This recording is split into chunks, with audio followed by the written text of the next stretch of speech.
নমস্কার বন্ধুরা, আমি নন্দিতা এসএন সিম্পল ব্লগে নতুন একটা পর্ব নিয়ে চলে এসেছি তোমাদের সামনে। আর আজ এসেছি বর্ষামুখর পরিবেশে, এসেছি বিদ্যাধরী নদীর কাছে। তো এখান থেকে গ্রাম, তো গ্রামের রাস্তা ধরেই আমরা এখন এগোচ্ছি নদীর পাশ ধরে। তো যাই হোক, পুরো ব্লগটার সঙ্গে থাকো, স্কিপ না করে, আর পুরোটাই দেখতে থাকো। আজকের ব্লগটা অন্যরকম হতে চলেছে, সঙ্গে থাকো, দেখতে থাকো।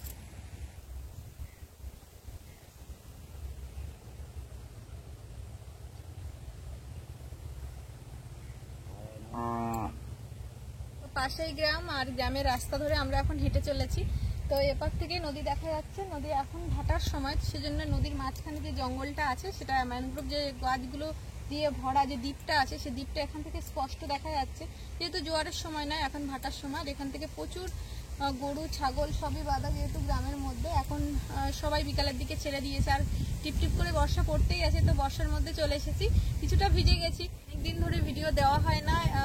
সুন্দরবনের ভিডিও যারা পছন্দ করে তারাও অনেক চায় যে না, নতুন ধরনের একটা ভিডিও আসুক। তো বর্ষার মধ্যে কেমন থাকে সুন্দরবনের পরিবেশ, সেটাই দেখাবো ভিডিওর মাধ্যমে। তো চারিদিকে দেখো গাছপালাগুলো কেমন প্রাণোচ্ছল হয়ে আছে, আর জল চারিদিকে ভর্তি, মাঠ ঘাট পুরো ভর্তি।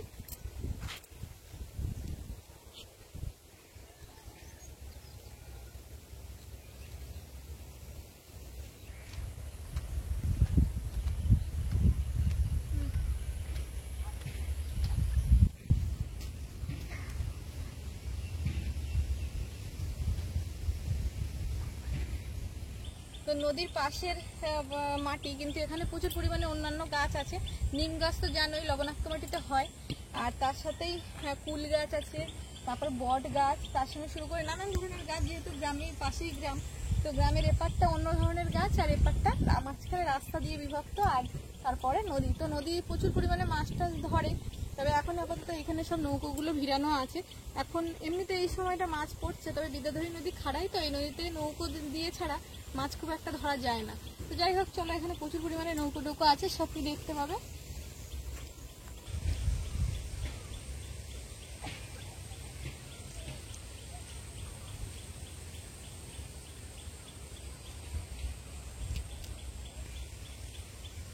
তো নদীর অনেকটাই জল নিচে নেমে গেছে, যেহেতু ভাটার সময়।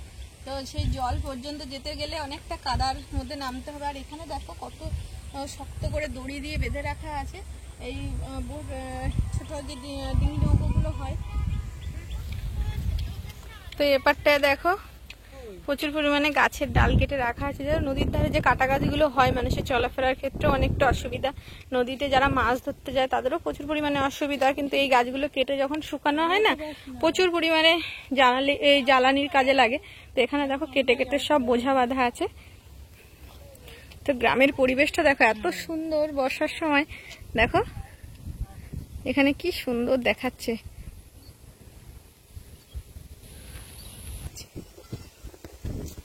এরা এই যে বিকালবেলা ঘাস খেয়ে খেয়ে বেরোচ্ছে দেখো রাস্তা দিয়ে। আর ওয়েদারটা দেখো অন্যরকম। দেখো নদীর পাশে বেল গাছে বেল ধরেছে, দেখো।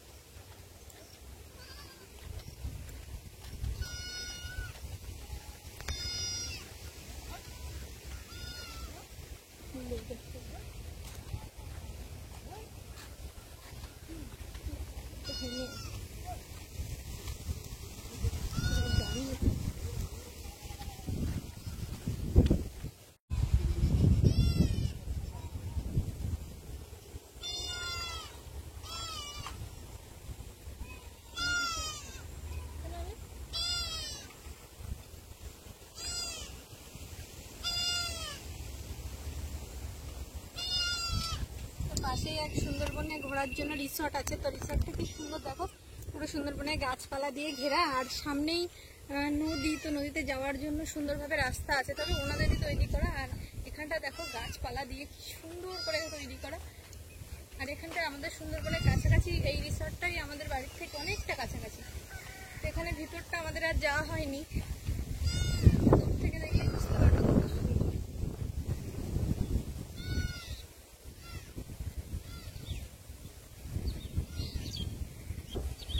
তবে এখানে থাকার সুব্যবস্থা আছে, আর নিজস্ব ওনাদের যে বড় বড় যে বোটগুলো আছে, সেই বোটগুলো আছে, টুরিস্ট যে লঞ্চগুলো বলে, তো সেই লঞ্চগুলো আছে, তাদের নিজস্বভাবে ঘোরায় নানান ধরনের সব রকম ঘোরানো বা সুন্দরবনের যেসব জায়গাগুলো দেখার মতো সেই সবগুলোই দেখায় ঘুরিয়ে ঘুরিয়ে। তো এই রিসর্টটাই আমাদের কাছাকাছি, সেটাই তোমাদের দেখালাম। তো এখান থেকে আমরা একটু হেঁটে যাচ্ছি নদীর পাশ ধরে। আর এখানে দেখো বর্ষার মধ্যে তো গাছগুলো যেন প্রাণোচ্ছল হয়েছে, তো সেই জন্য গাছগুলো চারিদিকে পুরো ভরে গেছে, রাস্তার মাঝখানেও চলে এসছে কিছু কিছু গাছ। আর বাড়িঘর এখানে তো দেখা যায়, তো এখান থেকে বেশি অংশ মাঠ, বাড়িঘরের সংখ্যা অতটা নেই, তবে গ্রামটা একটু দূরে। আমরা হেঁটে হেঁটে অনেকটা দূর পর্যন্ত চলে এসেছি, দেখো এখন হেঁটে হেঁটেও যাচ্ছি।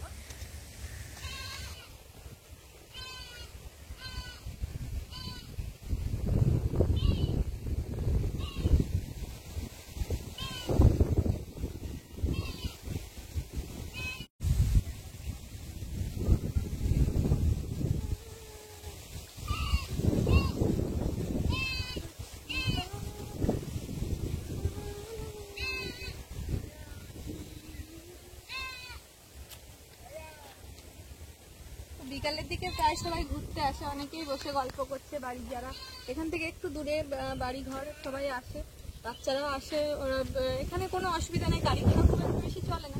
গ্রামের মধ্যে রাস্তা সবাই হেঁটে হেঁটে ঘুরছে, গরু ছাগলে চড়ছে, খুব সুন্দর পরিবেশ এখানটা।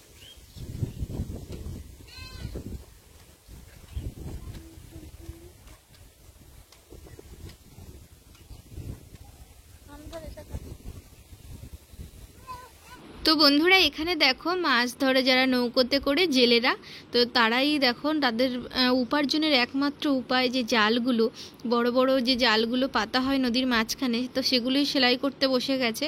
আর এখান থেকে নদীর সামনের সৌন্দর্যটা দেখো এত সুন্দর, নদীর মাঝখানে গড়ে উঠেছে যে ম্যানগ্রোভ দিকটা, তো সেটা এখান থেকেই দেখা যাচ্ছে। আর এই যে নৌকোগুলো সব রাখা আছে, এগুলো এখন কোটালের সময় তো সবসময় প্রায় মাছ ধরতে যায়, সেজন্য নদীর পাশেই রাখা আছে। আর সবাই মিলে একত্রে জালগুলো সেলাই করছে, যেখানে যেখানে ছিঁড়ে গেছে। সব সময় তো নতুন জাল কেনা সম্ভব নয়, কোনো কিছুর কারণে কোনো গাছ বা কাটা জাতীয় কিছু বেঁধে ছিঁড়ে যায় অনেক সময়, তো সে কারণে মাছও ছিঁড়ে দেয় বড় বড় মাছ যখন পড়ে, তো সেইগুলোই সব সেলাই চলছে এখানে। আর এখান থেকে বনফুলগুলো দেখো এত সুন্দর দেখাচ্ছিল, ভাবলাম তোমাদের সঙ্গে একটু শেয়ার করি। আর এখান থেকে যাওয়ার একমাত্র রাস্তা এখানে, তো আগে সব সময় যাতায়াত করা যেত, কিন্তু এখন আপাতত বন্ধ রাখা আছে। আসলে নদীর উপর থেকে যায়, আর তার উপরে অনেক লাঠিগুলো বা যেগুলো পোতা থাকে, তো সেগুলো অনেকটাই পরিমাণে ঢিলা, তো সেই কারণে। আর এখানে দেখো কত জাল, জাল দেখলেই তোমরা বুঝতে পারবে যে কতটা পরিমাণ জাল নিয়ে তারা নৌকোয় করে যায় মাছ ধরতে। অনেকটাই নৌকো আছে এখানে দাঁড় করানো, তো দু একটা নদীর পাশে পাশে আর দু একটা রাস্তার গা বেয়ে রাখা আছে। তো এখান থেকে যাওয়ার রাস্তাটা প্রচুর খারাপ হয়ে গেছে। কেমন করে বর্ষা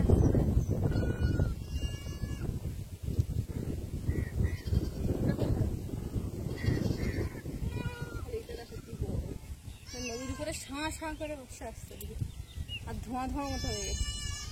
নিত্যটা দেখো কেমন চলছে।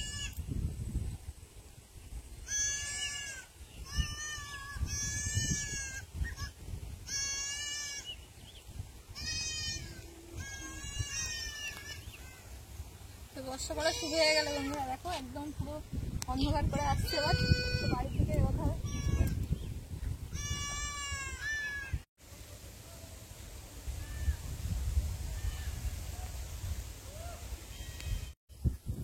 তো বন্ধুরা, হঠাৎ করেই বর্ষা চলে এসেছিল, ওই জন্য ছাতাটা নিয়েছি। তো অনেক কষ্ট করেই আজকে ভিডিওটা করা, মানে আসার সময় পুরোটাই ভিজে গিয়েছিলাম, কিন্তু নদীর ধারে যে ঠান্ডা হাওয়ার জন্য শাড়িটা আর মাথাটা পুরো ভিজে গেছিলো। তো এখন আপাতত একটু শুকিয়ে গেছে। তো তোমাদের নতুন কোনো ভিডিও দেওয়ার জন্যই আজকে আমাদের এত প্রচেষ্টা। তো যদি ভালো লেগে থাকে অবশ্যই লাইক কমেন্ট শেয়ার করবে, আর যারা নতুন আছে চ্যানেলটিকে সাবস্ক্রাইব করে আমার পাশে থেকো। আসছি অন্য ভিডিও নিয়ে, টাটা।